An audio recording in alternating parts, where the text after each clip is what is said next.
The Unnamable by H.P. Lovecraft.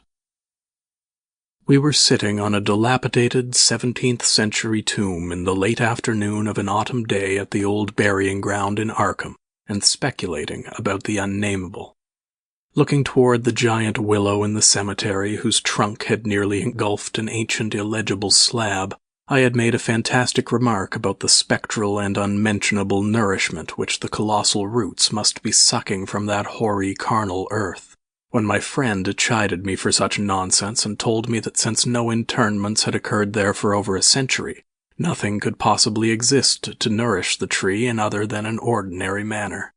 Besides, he added, my constant talk about unnamable and unmentionable things was a very puerile device, quite in keeping with my lowly standing as an author. I was too fond of ending my stories with sights or sounds which paralyzed my heroes' faculties and left them without courage, words, or associations to tell what they had experienced. We know things, he said, only through our five senses or our intuitions, wherefore it is quite impossible to refer to any object or spectacle which cannot be clearly depicted by the solid definitions of fact or the correct doctrines of theology, preferably those of the Congregationalists, with whatever modifications tradition and Sir Arthur Conan Doyle may supply. With this friend, Joel Manton, I had often languidly disputed. He was principal of the East High School, born and bred in Boston and sharing New England's self-satisfied deafness to the delicate overtones of life. It was his view that only our normal, objective experiences possess any aesthetic significance, and that it is the province of the artist not so much to rouse strong emotion by action, ecstasy, and astonishment, as to maintain a placid interest and appreciation by accurate, detailed transcripts of everyday affairs.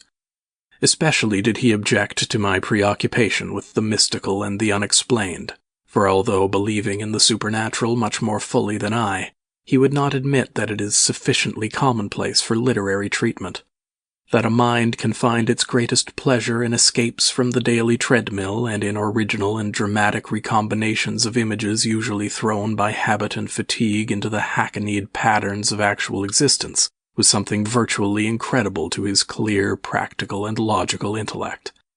With him, all things and feelings had fixed dimensions, properties, causes, and effects, and although he vaguely knew that the mind sometimes holds visions and sensations of far less geometrical, classifiable, and workable nature, he believed himself justified in drawing an arbitrary line and ruling out of court all that cannot be experienced and understood by the average citizen. Besides, he was almost sure that nothing can be really unnamable. It didn't sound sensible to him. Though I well realized the futility of imaginative and metaphysical arguments against the complacency of an orthodox sun-dweller, something in the scene of this afternoon colloquy moved me to more than usual contentiousness.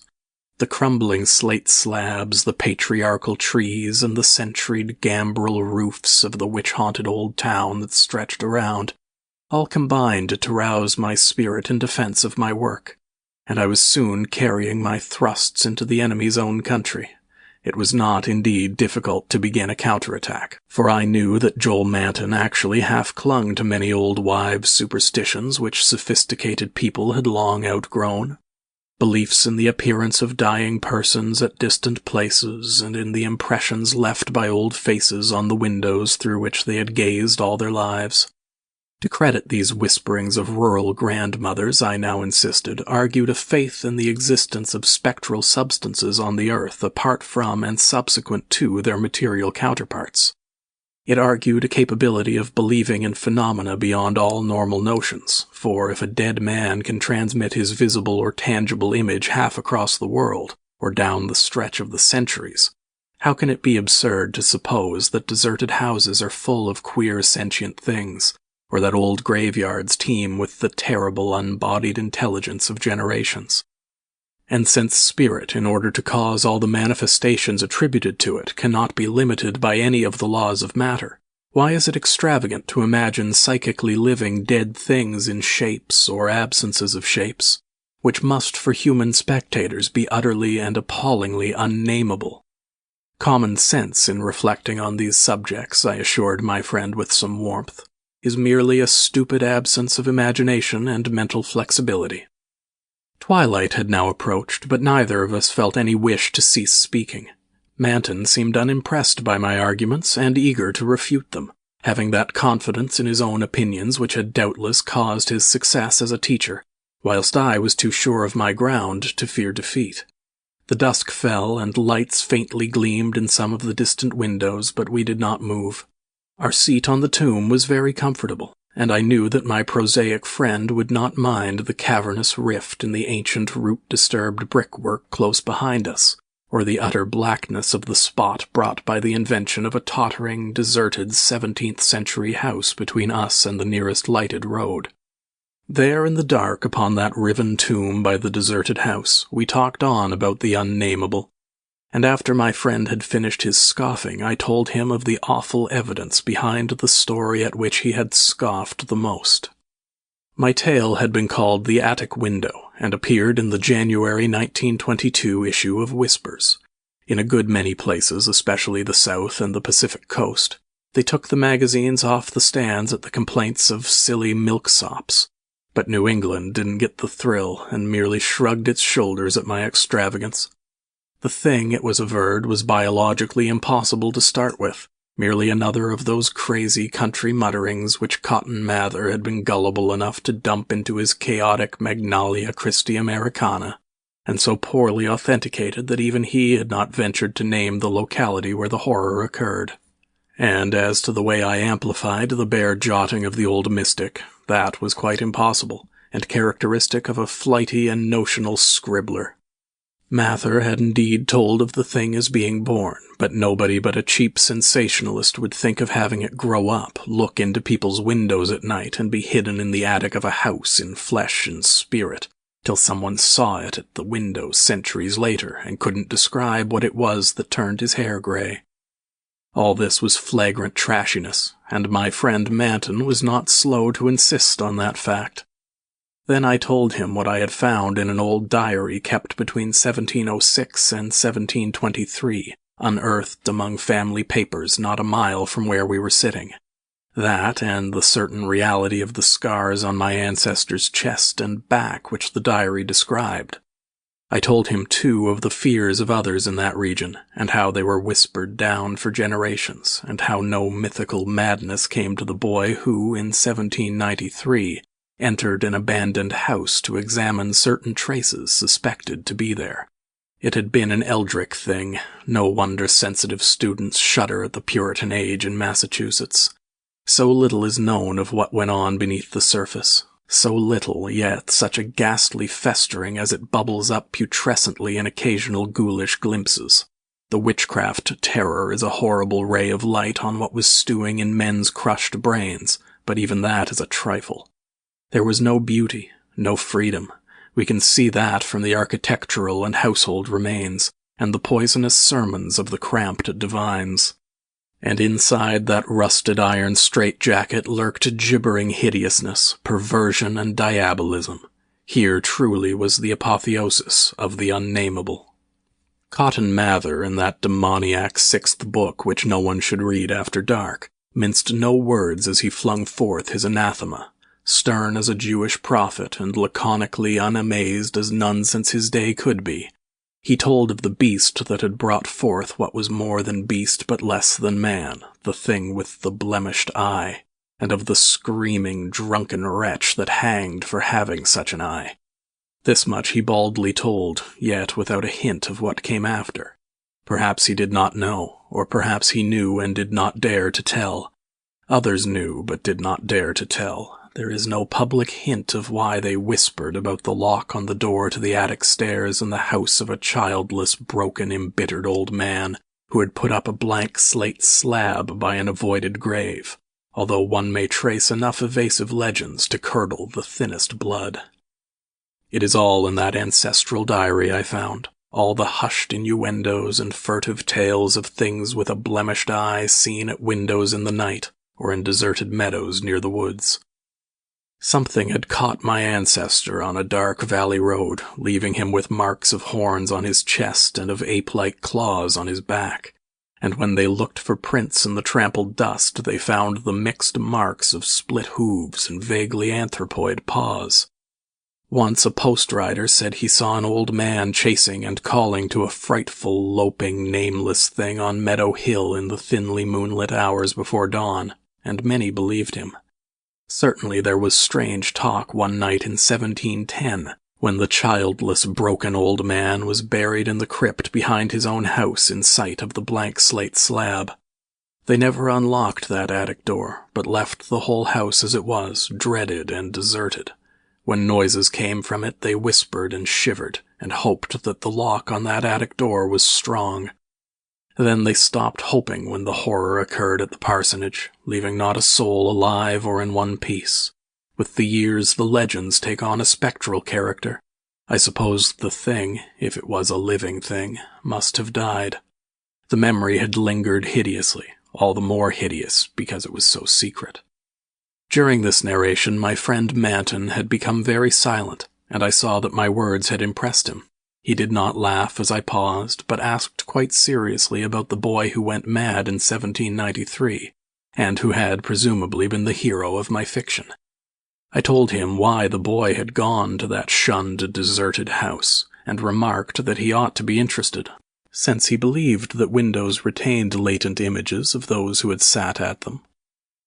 The boy had gone to look at the windows of that horrible attic because of tales of things seen behind them, and had come back screaming maniacally.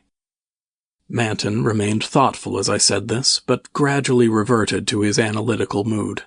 He granted, for the sake of argument, that some unnatural monster had really existed, but reminded me that even the most morbid perversion of nature need not be unnamable or scientifically indescribable. I admired his clearness and persistence, and added some further revelations I had collected among the old people. Those later spectral legends I made plain related to monstrous apparitions more frightful than anything organic could be. Apparitions of gigantic bestial forms, sometimes visible and sometimes only tangible, which floated about on moonless nights and haunted the old house, the crypt behind it, and the grave where a sapling had sprouted beside an illegible slab. Whether or not such apparitions had ever gored or smothered people to death, as told in uncorroborated traditions, they had produced a strong and consistent impression, and were yet darkly feared by very aged natives, though largely forgotten by the last 2 generations, perhaps dying for lack of being thought about. Moreover, so far as the aesthetic theory was involved, if the psychic emanations of human creatures be grotesque distortions, what coherent representation could express or portray so gibbous and infamous a nebulosity as the spectre of a malign, chaotic perversion, itself a morbid blasphemy against nature? Molded by the dead brain of a hybrid nightmare, would not such a vaporous terror constitute in all loathsome truth the exquisitely, the shriekingly unnamable? The hour must now have grown very late. A singularly noiseless bat brushed by me, and I believe it touched Manton also, for although I could not see him, I felt him raise his arm. Presently he spoke. "But is that house with the attic window still standing and deserted?" "Yes," I answered. "I have seen it." "And did you find anything there, in the attic or anywhere else?" "There were some bones up under the eaves. They may have been what that boy saw. If he was sensitive, he wouldn't have needed anything in the window glass to unhinge him. If they all came from the same object, it must have been a hysterical, delirious monstrosity. It would have been blasphemous to leave such bones in the world, so I went back with a sack and took them to the tomb behind the house. There was an opening where I could dump them in. Don't think I was a fool. You ought to have seen that skull. It had 4-inch horns, but a face and jaw something like yours and mine." At last I could feel a real shiver run through Manton, who had moved very near, but his curiosity was undeterred. "And what about the window panes?" "They were all gone. One window had lost its entire frame, and in all the others there was not a trace of glass in the little diamond apertures. They were that kind, the old lattice windows that went out of use before 1700. I don't believe they've had any glass for 100 years or more. Maybe the boy broke 'em if he got that far, the legend doesn't say." Manton was reflecting again. "I'd like to see that house, Carter. Where is it? Glass or no glass, I must explore it a little. And the tomb where you put those bones, and the other grave without an inscription, the whole thing must be a bit terrible." You did see it, until it got dark. My friend was more wrought upon than I had suspected, for at this touch of harmless theatricalism he started neurotically away from me, and actually cried out with a sort of gulping gasp which released a strain of previous repression. It was an odd cry, and all the more terrible because it was answered, for as it was still echoing I heard a creaking sound through the pitchy blackness, and knew that a lattice window was opening in that accursed old house beside us. And because all the other frames were long since fallen, I knew that it was the grisly, glassless frame of that demoniac attic window. Then came a noxious rush of noisome, frigid air from that same dreaded direction, followed by a piercing shriek just beside me on that shocking rifted tomb of man and monster. In another instant I was knocked from my gruesome bench by the devilish threshing of some unseen entity of titanic size but undetermined nature, knocked sprawling on the root-clutched mold of that abhorrent graveyard, while from the tomb came such a stifled uproar of gasping and whirring that my fancy peopled the rayless gloom with Miltonic legions of the misshapen damned. There was a vortex of withering ice-cold wind, and then the rattle of loose bricks and plaster, but I had mercifully fainted before I could learn what it meant. Manton, though smaller than I, is more resilient, for we opened our eyes at almost the same instant despite his greater injuries. Our couches were side by side, and we knew in a few seconds that we were in St. Mary's Hospital. Attendants were grouped about in tense curiosity, eager to aid our memory by telling us how we came there, and we soon heard of the farmer who had found us at noon in a lonely field beyond Meadow Hill, a mile from the old burying ground, on a spot where an ancient slaughterhouse is reputed to have stood. Manton had 2 malignant wounds in the chest, and some less severe cuts or gougings in the back. I was not so seriously hurt, but was covered with welts and contusions of the most bewildering character, including the print of a split hoof. It was plain that Manton knew more than I, but he told nothing to the puzzled and interested physicians till he had learned what our injuries were. Then he said we were the victims of a vicious bull, though the animal was a difficult thing to place and account for. After the doctors and nurses had left, I whispered an awestruck question. "Good God, Manton, but what was it? Those scars, was it like that?" And I was too dazed to exult when he whispered back a thing I had half expected. "No, it wasn't that way at all. It was everywhere. A gelatin, a slime, yet it had shapes, 1,000 shapes of horror beyond all memory. There were eyes, and a blemish. It was the pit, the maelstrom, the ultimate abomination. Carter, it was the Unnamable." End of The Unnamable by H.P. Lovecraft.